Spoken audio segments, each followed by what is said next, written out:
So hello guys, welcome to my new vlog. તો જો આજે હું નીચે બેસી ગઈ છું, તો આપણે થોડીક વાતો કરીશું. આજે થોડા ફ્રી છે તો આપણે બધી પ્રકારની વાતો કરશું. તો તમે મારા વિડીયોમાં છેલ્લે સુધી બન્યા રહેજો.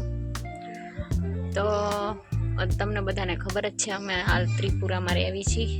તો જો આ બધા રબરના ને એના ઝાડવા છે, જે મેં મારા હર એક વ્લોગમાં તમને બધાને બતાવ્યા જ છે. અહીંયા આવી ગયા ના લગભગ 3 મહિના જેવું થઈ ગયું હશે અમારે.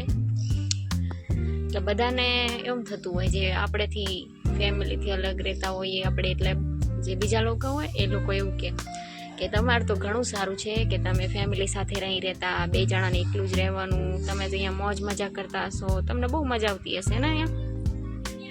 તો એ લોકોને મારે કેવું છે કે જ્યારે તમે ઘર એમ છોડીને નીકળો ને પછી ખબર પડે, તો ત્યારે એવું લાગે કે જ્યારે આપણે બહુ દૂર જઈ રહ્યા છીએ, બધાને મૂકીને આપણે ક્યાંક દૂર જતા રહીએ ને એવું લાગે આપણને. કે ઘર પ્રસંગ, હર તહેવાર આપણે બધા ઘરે બધાની સાથે જ બનાવતા હોઈએ છીએ, પણ જ્યારે આવી રીતે આપણે આવતા રહીએ દૂર, ત્યારે ખબર પડે. ઘરે હોઈએ ત્યારે એમ થાય કે જો ને ઘરે રહીએ તો તહેવાર હોય ત્યારે આપણને કામ કરવાનું થાય, તહેવાર હોય ત્યારે આપણે નવરા નહીં રહેતા, એ મજા નહીં કરતા, બસ આપણે કામ જ કરીએ છીએ. બૈરાને તો આખી જિંદગી કામ જ કરવાનું હોય છે. પણ અહીંયા ને ત્યાં નવરા એકદમ નવરા થઈને બેઠા હોય, પણ મજા નહીં આવતી. જાણે એટલું કામ કરતા હતા, પ્લસ તહેવાર મનાવતા હતા, બધારે રહેતા, તો એ ટાઈમ ક્યાં જતો ખબર જ નથી રહેતી. અને અત્યારે જો આપણે એકલો બેવું પડે આવી રીતે, કોઈ બેવા વાળું ના હોય. ત્યાં તો શું આપણે વાતચીત કરીએ ને આપણો ટાઈમ પાસે થઈ જતો હતો. આપણે આવતા એકલા લેતા હોય એટલે લોકો કે તમે તો મજા કરતા હશો. અને એ ફેમિલીમાં રહેતા હોય ને એટલે એમને એમ હોય કે અમારે તો કામ પહોંચે, અને અમને કેટલી બળતરા, અને અમારે બધા ભેગું રહેવાનું, બધાનું કામ કરવાનું. તો મારે એમને કેવું કે સાચી મજા તો ઘરના સાથે જ આવે, હર તહેવાર, હર ફંક્શન. તો જો ત્રિપુરામાં હમણાં નવરાત્રી જતી રહી, કોઈ ગરબા વરબા કંઈ ના કરે, ખાલી નાચે અને માતાજીનું 9 દિવસ ડીજે વગાડે. ડીજેમાં માતાજીના ગરબા કે ગીત ના વાગે, ખાલી એમના બોલિવૂડના ગીત વાગતા હોય. આપણને એમાં કંટાળો આવે. અને આપણી નવરાત્રિમાં 9 દિવસ આપણે ગરબા ગાવી. ભલે ને પછી ગામડે હાવ 5 જ ઘર હોય અને 5 જ છોકરીઓ અને 5 જ બૈરા ચીમ ગરબા ના કરતા હોય, પણ એની મજા કંઈક અલગ જ હોય. અને અહીંયા તો શું ગરબા, શું પૂજા, શું ભગવાનની ભક્તિ બસ થયા કરે. અને આપણે આપણું જોઈને જૂની વાતો યાદ કરીને આપણું મન એમાં ને એમાં ખુશ રાખીએ.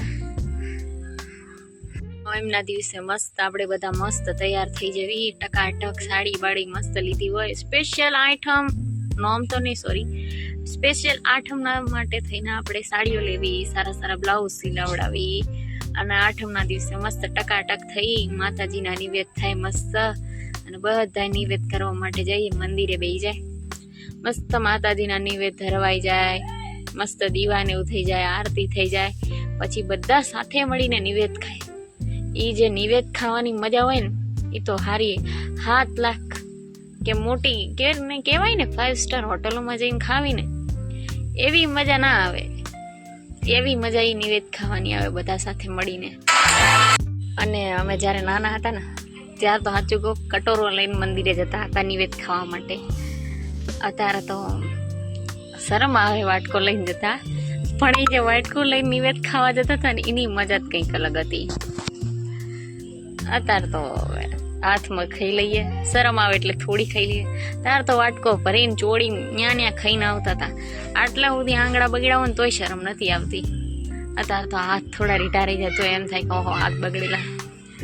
એટલે ઘરે જે તહેવાર કરવાની મજા આવે ને, એ તો બીજે ચાય નહીં. એ જે બધા દૂર રહેતા હોય ને એને જ ખબર પડે.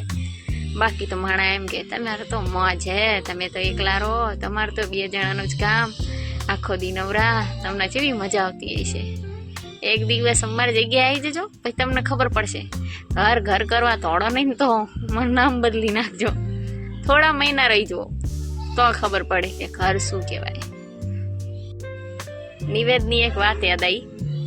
મારા બા એટલે મારા પપ્પાના મમ્મી, એમને એક મસ્ત રસપ્રદ વાત કરી હતી નાનપણની મારા પપ્પાની.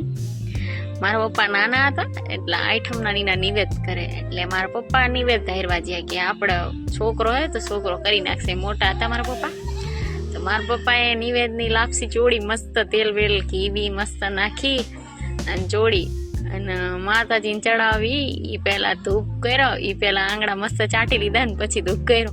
પછી મારા બાને કહે કે બા નિવેદ વધારી નાખ્યું માતાજીને. હા, મારા બા કે આવ પહોંચી ગયું, તે ખાઈ લીધું, માતાજીને પહોંચી ગયું. એટલે જે આવી વાત હોય ને નાની નાની એ કરે રહીને બધી સાંભળવા મળતી બધા આગળ. હવે તો ખબર નહીં આવીને આપણને કાંઈ સાંભળવા મળતું નહીં. ફોનમાં વાત કરીએ કોઈક વાર તો એ વાત કરવા મજામાં શું કરો છો બધી એવી જ વાતો હોય, બાકી બીજી કઈ વાત ના થાય. ગુજરાતમાં જેવા તહેવારની મજા કરવી ને એવી તો ક્યાંય ના મજા આવે વાલા. તમે ખબર બહાર નીકળો ને પછી ખબર પડે કે ગુજરાતી ગુજરાત કહેવાય. ના ખાવાનું આપણા જેવું મળે કે ના કોઈ તહેવાર આપણા જેવા મનાવા. દિવાળીની એક ખાસ વાત છે કે હું તમને પછી કહું.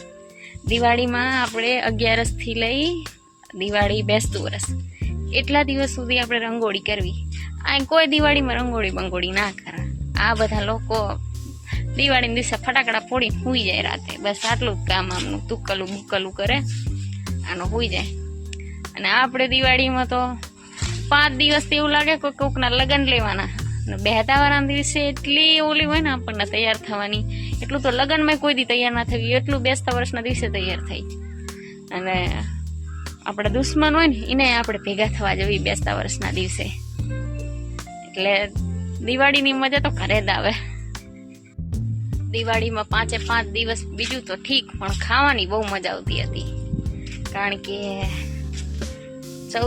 પેલી શું કહેવાય 11 થી લઈ બેસતા વાળા દિવસ સુધી હારું હારી મીઠાઈ તો ખાવાની જ હોય. પણ અમારા ગામમાં હનુમાન દાદાનું એક મંદિર છે. એ મંદિરમાં આ તો 14 દિવસે હનુમાન દાદાના વડા ચડે. એ વડા શીના બન્યા હોય, બાજરીનો લોટ, મરચું, મીઠું, લસણ, હળદર ને એવું નાખી અને રોટલાના જેમ રોટલો બનાવી હોય તો તાવડીમાં શેકી તેલ વાળો ઉપર લગાવીને ઘી લગાવીને હનુમાન દાદાને ચડાવવામાં આવે. સાચું કહું, હું દિવાળીમાં સૌથી વધારે રાહ જોતી હોય ને તો એ વડા ખાવાની.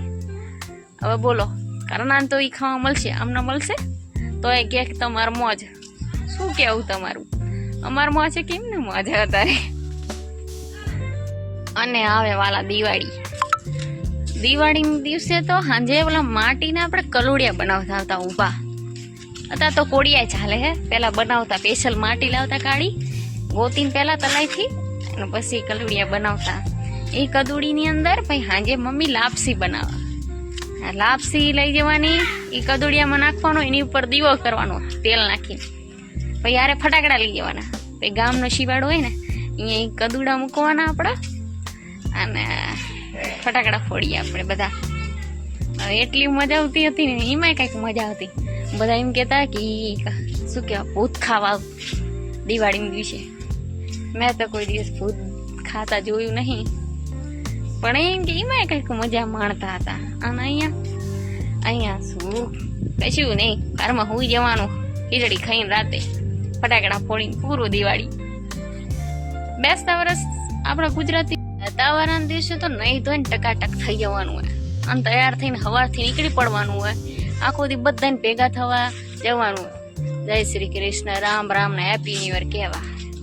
આ આપણું ન્યૂ વર્ષ હોય, મતલબ નવું વર્ષ આપણું હેપી ન્યુ યર. એ આપણા ગુજરાતી મહિના પ્રમાણે જ હોય. એટલે હેપી ન્યુ યર કશું ના હોય.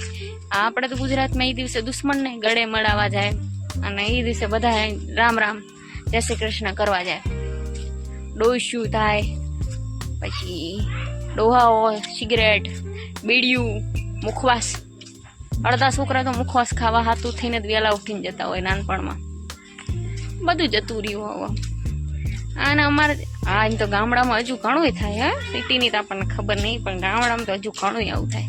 પણ અમારે આ તો કશું જ નહીં એવું. સવારમાં નહીં ધોઈને તૈયાર થઈને આપણે ઘરના કરી એકવી જય શ્રી કૃષ્ણ. બાકી કોને કહેવાનું, ઘરે ફોન કરીને કહીએ એકવી આપણે. મને તો મારા પપ્પા વહેલા જ ઉઠાડતા બેહતા વાળાના દિવસે. હવે હું બેહતા વાળાનો એક કિસ્સો કહું. એક વાર હું નાની હતી અને મારા પપ્પાએ બેહતા વાળાના દિવસે દૂધ લેવા મોકલી. પહેલા એવું હતું આપણે કે એ દિવસે આપણે કોઈને અહીંયા ઉધાર પૈસા ના રખાય, બાકી પૈસા ના રખાય, અને કોઈને પૈસા દેવાય નહીં, લક્ષ્મી ના દેવાય એ દિવસે.